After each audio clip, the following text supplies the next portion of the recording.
Good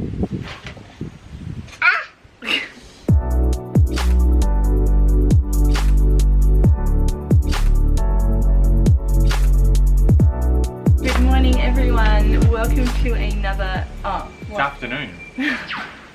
Mummy, it's not the morning. Welcome to another video. Today we're doing a little Q&A. I asked you guys on Instagram some things that you wanted to know about our life. So we're just going to go through a few of the questions. First question is, did we grow up vegan? Neither of us grew up as vegans. Okay guys, so this view is going to work a little bit better. We have our camera on a tripod and Talo wanted to crawl around on the ground, so he was moving the tripod around. So anyway, as I was saying, I come from an Italian background. I grew up eating pretty traditional Italian foods up until I was about age 12. At this stage, my mum became quite sick with something called chronic fatigue syndrome, and so she kind of turned her diet around and realized that she was a celiac and that she was allergic to dairy. So from then on, my whole relationship with food kind of changed and progressed from then to now. I was never a vegan, was not a vegetarian until I was 19 years old, so it was once I kind of broke free from my family's, what I had learnt to know from my family and kind of be my own person. So yeah. And I grew up vegetarian until I was about 11 or 12. At that stage, my mum's side of the family, Come here, Baba. At that stage, my mum's side of the family, well, they're all big meat eaters, and so we started eating a bit of meat. We never ate a lot of meat, but it was definitely in our diet. My mum and dad separated when I was very little. My dad was always vegetarian and became vegan, and he was vegan for about 15 years. But that was when I was a lot younger and I didn't really understand what it was all about. It was just kind of something that my dad did. By the way guys, sorry if you hear this noise. Tallows just playing with some pegs. So the next question is, how do we make money? I think that this question is what I get asked the most. Zach currently works as a... oh, you can tell them.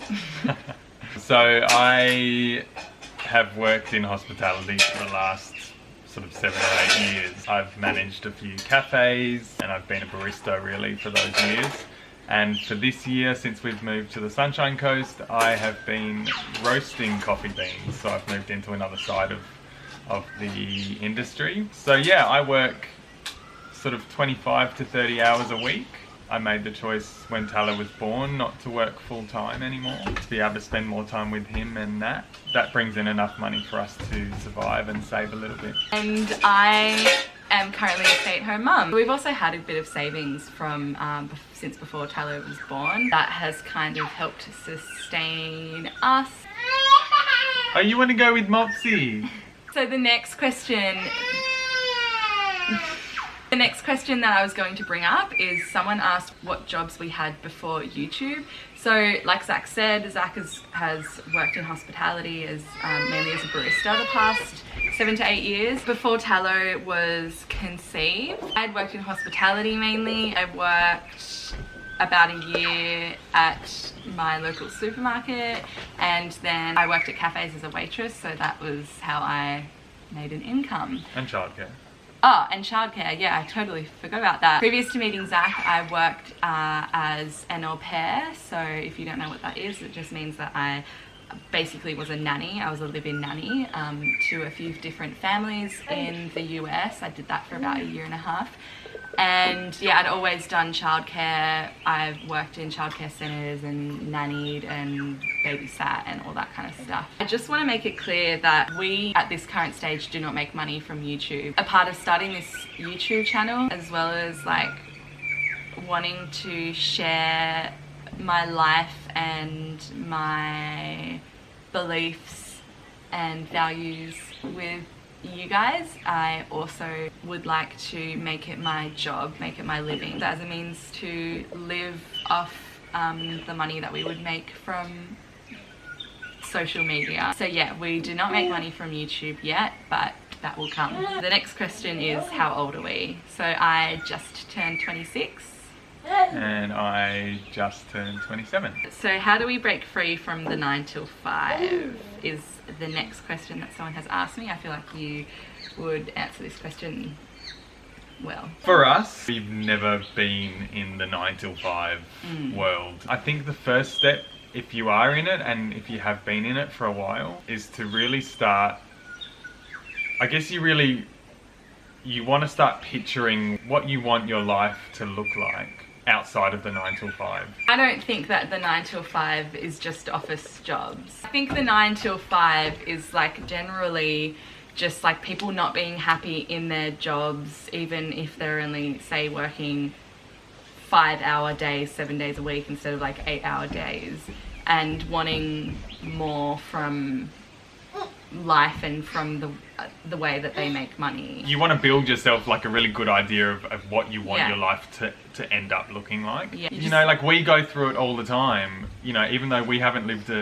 a 9 till 5 job, it's still, you've got to take risks and you've got to take sort of leaps to get anywhere. You know, for us, buying the bus was a massive commitment and a huge decision, and one we didn't take lightly. It wasn't as easy as just being like, well, it is for you. I was thinking that. It's more for Nat's much better at kind of just doing something and not thinking about it at all, whereas I think about it quite a lot. You know, like it took a lot of time and effort to get to the point of actually buying a bus. So with anything, you need to build up that courage. And I would just say, if you've made the connection and you know that there's a better way, like, you're halfway there. Focus on what you do want and not what you don't want. Taking the smaller steps every single day to get to where you want to be. I think that the most important thing is recognizing that you want to make a change. Like what Zach's saying, visualization and things like journaling and making vision boards and stuff like that. That is such a huge thing, and that will help get you there immensely. But also taking action is a huge thing. There's a difference between like visualizing and sitting around and not doing anything about it and being like, why isn't this happening?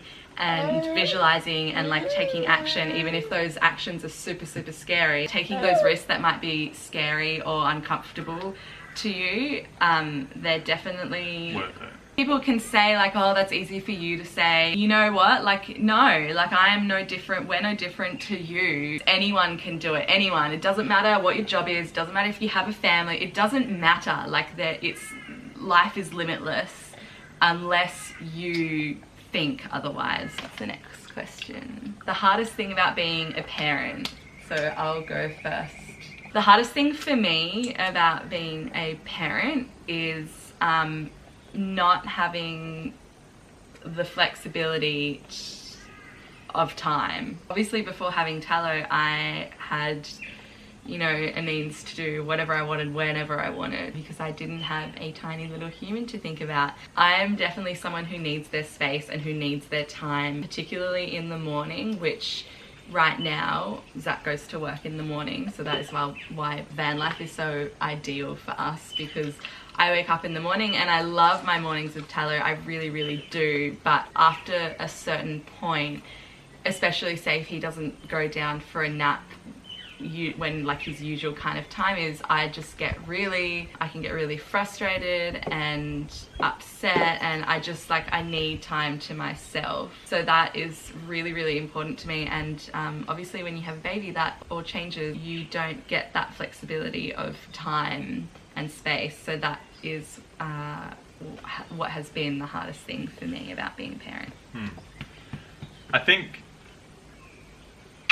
I would probably say the same, but I'll give you a different example, and that example is that of building our bus into our home. Without a baby around, you know, I could be out there 10 hours a day it'd be like done. And it'd be done in like a month or two. You just don't have that flexibility, and there's days when I'd love to, you know, just get a good 4-hour session done in the bus, but then I end up getting 15 minutes. And nothing gets done for a week or 10 days. And that can get really frustrating, but at the same time you can see it as quite a beautiful thing, because it just makes you surrender. Yeah. You have to surrender. You can't, if you fight it, it's just it's a bit of a vicious cycle. Surrendering to the present moment, like there's just kind of no other option. It's an amazing feeling when you do just surrender. Say with the bus, like it's going to be ready when it's ready. Yeah. And it's meant to be that time. The next question is, have we travelled before? Yes, we've both travelled quite extensively before, both by ourselves and together. We've both been travelling on and off since we left high school. Yeah. We took a international trip together, a backpacking trip together that went for a year, and then during that time Talo was conceived, and so that's when we came back to Australia. Where do we want to travel to? The places that are top on my list is Hawaii is on the top of my list. I've been there a couple of times before, but I really want to go back, and I really want to go back with Zach and my baby. Like Indonesia and Asia and Spain, and I'm gonna stop because I'll just keep going on. So our like sort of near future plans in the bus is to travel down to Tasmania. Oh yeah, in Australia. So we'll spend the summer heading down south, and we'll catch the ferry over to Tassie, and hopefully spend a couple of months over there, and then make our way back up north again. So we're just planning on following the sun. So that's sort of the next year, I guess. And within that year, we'd love to go to Hawaii and maybe Indo. We love traveling, and we've lived the last sort of 7 or 8 years traveling on and off. That kind of answers our next question as well, which is, where are we most excited to travel to in the bus? And I'll speak for both of us when I say that we are most excited to travel to Tasmania this coming summer, because we've both wanted to do that for quite a while. So the next question is, where did Talo's name come from? Talo's name came to me when he was still in my belly. He was about a week and a half away from being Earthside. It came to me because I was thinking about visiting a place where I used to live in an area called Byron Bay, which if you don't live in Australia, maybe you don't know where that is. It's in northern New South Wales. I used to live around there, and I was thinking about a beach called Tallows Beach, and I don't know, all of a sudden it popped into my head, and I was like, wow, Talo, that's a really nice word. When he came out, we took one look at him, and we both just knew that he was a Talo. So someone has asked me how I find the balance between staying present with Talo and taking photos and recording videos with him.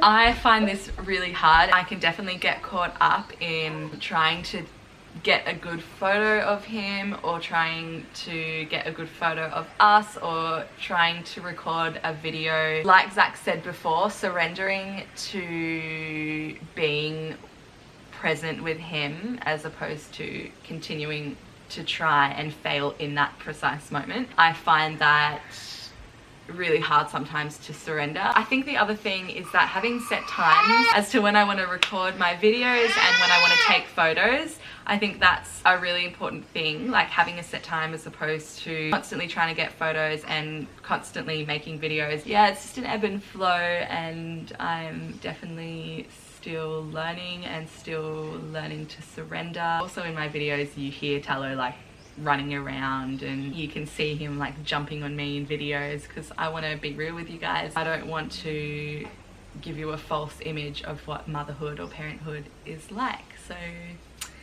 yeah, I hope that answers your question. They're all the questions that we're going to answer for you guys today, so I think I'm just going to leave this video here, even though Zach and Talo aren't here to say goodbye. bye. Thank you guys so much for watching. I hope you enjoyed this Q&A. We had a lot of fun going through the questions and picking the ones that we wanted to answer. I hope you enjoyed this video, guys. If you did, give us a thumbs up. It really helps support our channel. If you guys have any ideas of what you would like me to vlog about in the future, then leave me a comment below and I can definitely read those comments and try and get around to doing some of those vlogs that you would like me to do. If you haven't already, don't forget to subscribe so you can continue to follow us on our journey, and we'll see you in the next video.